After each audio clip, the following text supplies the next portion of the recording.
Hello नमस्कार दोस्तों, आप सभी का स्वागत है आपके अपने YouTube channel online GK free classes में। आज के इस वीडियो में हम रीजनिंग के बहुत ही इंपॉर्टेंट क्वेश्चन लेकर आए हैं जो आपके सभी एग्जामों के लिए इंपॉर्टेंट रहेंगे। और ये हमारा रीजनिंग का पार्ट नंबर 6 होने वाला है। इससे पहले हम रीजनिंग के 5 पार्ट करवा चुके हैं। जिनको अभी तक आपने नहीं देखा है तो उनको आप प्ले लिस्ट के अंदर जाकर देख सकते हो। और आज के इस रीजनिंग के 6ठे पार्ट के अंदर रीजनिंग के बहुत ही इंपॉर्टेंट क्वेश्चन होंगे, इसलिए इस वीडियो को आपको कंप्लीट देखना है और वीडियो के एंड में आपको बताना है कि आपके टोटल कितने क्वेश्चन सही होते हैं। तो चलिए शुरू करते हैं आज के इस रीजनिंग के 6ठे पार्ट को बिना देरी के।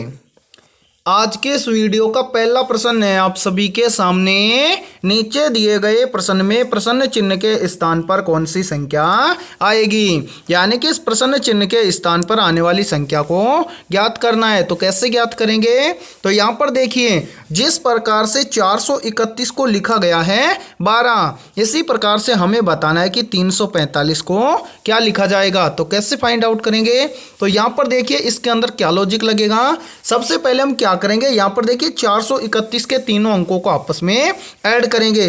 तो यहाँ पर देखिए इनको ऐड करेंगे 4 + 3 + 1, इन सभी को हम आपस में जोड़ देंगे तो कितना हो जाएगा 8। और इस 8 के अंदर हम यदि 4 प्लस कर दें तो कितना हो जाएगा 12। अब यही सेम लॉजिक लगाकर देखेंगे 345 के अंदर। तो क्या करेंगे, यहाँ पर देखिए 345 के तीनों अंकों को हम आपस में क्या कर देंगे, ऐड करेंगे तो कितना हो जाएगा। तो यहाँ पर देखिए 3 और 4 7, 7 और 5 कितना हो जाएगा 12। तो यहाँ पर हम लिख देंगे 12। और यहाँ पर देखिए +4 ऐड किया है तो यहाँ पर भी हम क्या कर देंगे +4 कर देंगे तो कितना हो जाएगा 12 और 4 16। अब देखेंगे कि 16 हमें किसी भी ऑप्शन के अंदर दिया गया है क्या। तो यहाँ पर ध्यान से देखो किसी भी ऑप्शन के अंदर 16 नहीं दिया गया है। तो इस प्रकार से हम इस प्रश्न को सोल्व नहीं कर सकते। अब दूसरा लॉजिक इस प्रश्न के अंदर क्या लगेगा वो देखते हैं। यहाँ पर देखिए एक बार इसको हम यहाँ से रब करते हैं। तो अब क्या करेंगे, यहाँ पर देखिए क्या करेंगे, यहाँ पर देखो 431 के तीनों अंकों को हम क्या करके देखेंगे, आपस में गुणा करके देखेंगे। तो यहाँ पर देखिए 4 × 3 × 1। अब इन तीनों अंकों को हम आपस में गुणा करेंगे तो यहाँ पर देखिए 4 × 3 = 12 और 12 का मल्टीप्लाई 1 के साथ करेंगे तो कितना हो जाएगा 12, जो कि यहाँ पर दिया गया है। अब यही सेम रूल लगाएंगे हम किसके अंदर, 345 के अंदर। तो क्या करेंगे, यहाँ पर देखिए 345 के तीनों अंकों को हम आपस में गुणा कर देंगे। तो यहाँ पर देखिए 4 × 3 कितना हो जाएगा 12 और 12 × 5 कितना हो जाएगा 60, यानी कि इन तीनों को आपस में गुणा किया तो कितना हो गया 60। अब देखेंगे कि 60 किसी ऑप्शन के अंदर दिया गया है क्या। हाँ, ये ऑप्शन बी के अंदर दिया गया है तो ऑप्शन बी हो जाएगा करेक्ट आंसर, यानी कि इस प्रश्न चिन्ह के स्थान पर आएगा 60। तो उम्मीद करता हूं ये प्रश्न आपको अच्छे से क्लियर हो गया होगा। तो चलिए अगला प्रश्न देखते हैं। सेकंड प्रश्न है आप सभी के सामने। नीचे दिए गए प्रश्न में प्रश्न चिन्ह के स्थान पर कौन सी संख्या आएगी, यानी कि हमें बताना है कि इस प्रश्न चिन्ह के स्थान पर कौन सी संख्या आएगी। तो कैसे सोल्व करेंगे, तो यहाँ पर देखिए जिस प्रकार से DE को लिखा गया है 10, इसी प्रकार से हम सोल्व करेंगे कि HI को क्या लिखा जाएगा। तो इस प्रश्न के अंदर क्या लॉजिक लगने वाला है, तो यहाँ पर देखिए क्या करेंगे, बहुत ही सिंपल लॉजिक है। यानी कि DE का हम क्या करेंगे, नंबर करेंगे। यानी कि क्या करेंगे, यहाँ पर देखिए D आता है 4 नंबर पर और E आता है 5 नंबर पर। अब इन दोनों का हम क्या करें कि यहाँ पर कितना हो जाए 10 हो जाए। तो यहाँ पर ध्यान से देखो हम क्या करेंगे, इन दोनों को हम आपस में गुणा कर देंगे तो कितना हो जाएगा 5 चौक 20। और इस 20 का हम 2 से भाग कर दें तो कितना हो जाएगा 10, जो कि यहाँ पर दिया गया है। अब यही सेम लॉजिक लगाकर देखेंगे हमें HI के अंदर। तो क्या करेंगे, HI का नंबर करेंगे। तो यहाँ पर देखिए H कितने नंबर पर आता है, तो H आता है 8 नंबर पर और I आता है 9 नंबर पर।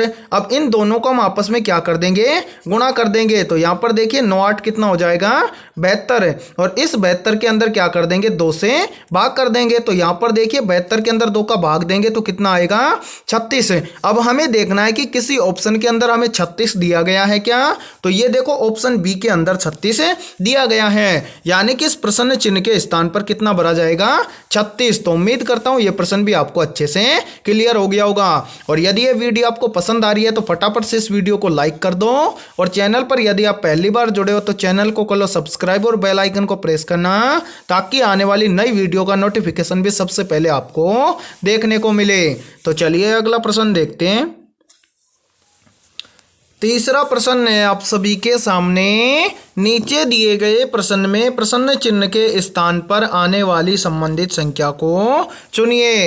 यानी कि आपको बताना है कि इस प्रश्न चिन्ह के स्थान पर कौन सी संख्या आएगी। तो जल्दी से क्या करना है, इस वीडियो को रोककर आपको बताना है कि इस प्रश्न चिन्ह के स्थान पर कौन सी संख्या आएगी। तो उम्मीद करता हूं कि आपने इस प्रश्न को जरूर सोल्व किया होगा। तो यहाँ पर देखिए इस प्रश्न को हम कैसे सोल्व करेंगे। तो 90% बच्चे तो इस प्रश्न के अंदर फेल हो जाएंगे। कैसे, यानी कि यहाँ पर देखिए 23 का रिलेशन है 25 के साथ में, तो 72 का रिलेशन किस संख्या के साथ में होगा। तो वो क्या करेंगे, यहाँ पर देखिए इस 23 के अंदर क्या कर देंगे, +2 करके लिख देंगे कितना, 25। यही सेम रूल लगाएंगे किसके अंदर, वो 72 के अंदर। तो क्या करेंगे, 72 के अंदर +2 करेंगे तो कितना हो जाएगा, 74। जबकि 74 तो किसी भी ऑप्शन के अंदर नहीं दिया गया है। तो इस प्रश्न को कैसे सोल्व करेंगे वो यहाँ पर आप देखिए। यानी कि यहाँ पर आपसे पूछा गया है इस प्रश्न चिन्ह की वैल्यू, ठीक है। तो यहाँ पर देखिए जिस प्रकार से 23 का रिलेशन है 25 के साथ में, इसी प्रकार से हम फाइंड आउट करेंगे कि 72 का रिलेशन है किसके साथ में होगा। तो क्या करना है, यहाँ पर आपको थोड़ा सा दिमाग लगाना है कि 23 का रिलेशन 25 के साथ में कैसे हो सकता है। तो क्या करेंगे, यहाँ पर देखिए यानी कि 23 किन किन संख्याओं से मिलकर बना है। तो यहाँ पर देखिए 23 मिलकर बना है 2 और 3 से। तो यहाँ पर देखिए जब हम इन दोनों संख्याओं को आपस में ऐड करेंगे तो कितना हो जाएगा, 3 और 2 5। और इस 5 का यदि हम स्क्वायर कर दें तो कितना हो जाएगा, 5 का स्क्वायर 25।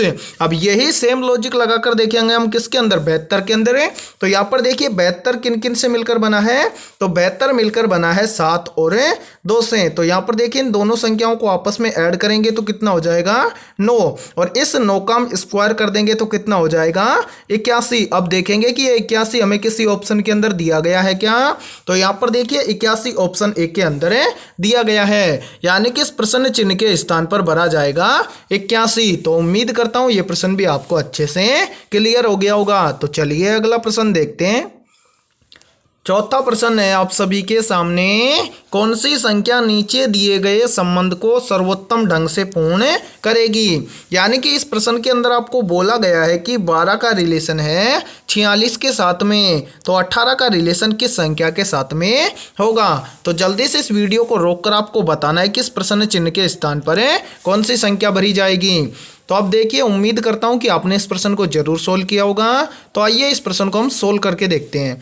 कैसे सोल्व करेंगे, यहाँ पर देखिए बोला गया है कि 12 का रिलेशन है 46 के साथ में। तो अब हम देखेंगे कि 12 का रिलेशन 46 के साथ में कैसे होगा। तो क्या करेंगे, यहाँ पर देखिए थोड़ा सा दिमाग लगाइए कि 12 का रिलेशन 46 के साथ में कैसे होगा। तो क्या करेंगे, यहाँ पर देखिए ध्यान से, यदि हम इस 12 का गुणा कर दें 4 के साथ में तो कितना हो जाएगा, 12 चौक 48। और इस 48 में से -2 कर देंगे तो कितना हो जाएगा, 46। यही सेम लॉजिक लगाकर हम देखेंगे किसके अंदर है, 18 के अंदर की क्या ये प्रश्न सोल्व होता है। तो क्या करेंगे, यहाँ पर ध्यान से देखिए इस 18 का हम गुणा कर देंगे किसके साथ में, 4 के साथ में। तो यहाँ पर देखिए कितना हो जाएगा, तो यहाँ पर हो जाएगा 18 चौक 72। और इस 72 में से हम -2 कर देंगे तो कितना हो जाएगा, 70। अब आपको देखना है कि 70 किसी ऑप्शन के अंदर दिया गया है क्या। तो यहाँ पर देखिए ऑप्शन डी के अंदर आपको 70 दिया गया है, यानी कि इस प्रश्न चिन्ह के स्थान पर भरा जाएगा 70। तो चलिए अगला प्रश्न देखते हैं। पांचवा प्रश्न है आप सभी के सामने। नीचे दिए गए प्रश्न में प्रश्न चिन्ह के स्थान पर आने वाले अक्षरों को चुने।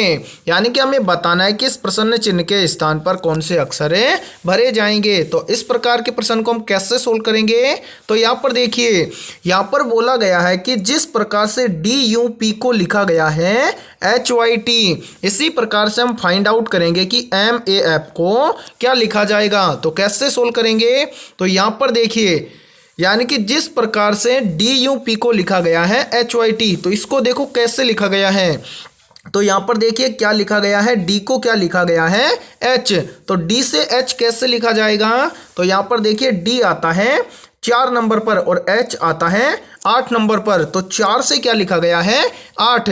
तो यहाँ पर देखिए D के अंदर यदि हम +4 कर देंगे तो कितना हो जाएगा 8 और 8 पर क्या लिखा गया है H। अब इसी प्रकार से देखिए U को क्या लिखा गया है Y। तो यहाँ पर देखिए U कितने नंबर पर आता है, तो यहाँ पर देखिए U आता है 21 नंबर पर है और Y आता है 25 नंबर पर। तो यहाँ पर देखिए 21 से क्या लिखा गया है 25। तो इसके अंदर भी क्या हुआ है +4 हुआ है। अब इसी प्रकार से देखिए P को क्या लिखा गया है T लिखा गया है। तो P कितने नंबर पर आता है, तो यहाँ पर देखिए P आता है 16 नंबर पर और T आता है 20 नंबर पर। तो यहाँ पर भी क्या हुआ है 16 से 20। तो यहाँ पर भी P के अंदर कितना जुड़ा है +4। तो +4 P के अंदर करेंगे तो कितना हो जाएगा T। ठीक है, यानी कि यहाँ पर देखिए DUP के तीनों लेटर के अंदर क्या किया गया है +4 करके लिखा गया है क्या HYT। अब यही सेम रूल लगाएंगे हम किसके अंदर MAF के अंदर, यानी कि MAF इन तीनों अक्षरों के अंदर हम क्या करेंगे +4 करके आने वाले अक्षर लिखेंगे। तो यहाँ पर देखिए M कितने नंबर पर आता है, तो M आता है 13 नंबर पर और 13 के अंदर हम +4 कर देंगे तो कितना हो जाएगा 17 और 17 नंबर पर क्या आता है, तो 17 नंबर पर आता है Q। अब इसी प्रकार से देखिए आगे क्या है A आता है 1 नंबर पर और 1 के अंदर हम +4 कर देंगे तो कितना हो जाएगा 5 और 5 नंबर पर क्या आता है E आता है। अब इसी प्रकार से आगे देखिए आगे क्या है F। तो F देखेंगे तो F आता है 6 नंबर पर और 6 के अंदर +4 करेंगे तो क्या आएगा 10 और 10 पर क्या आता है, तो 10 पर आने वाला लेटर है J, यानी कि इस प्रश्न चिन्ह के स्थान पर भरा जाएगा QEJ। अब हमें देखना है कि QEJ हमें किस ऑप्शन के अंदर दिया गया है, तो ये दिया गया है ऑप्शन ए के अंदर। तो ऑप्शन ए हो जाएगा करेक्ट आंसर। तो उम्मीद करता हूं कि ये प्रश्न भी आपको अच्छे से क्लियर हो गया होगा। तो फिर मिलते हैं ऐसे इंपॉर्टेंट क्वेश्चनों के साथ सुबह 8 बजे।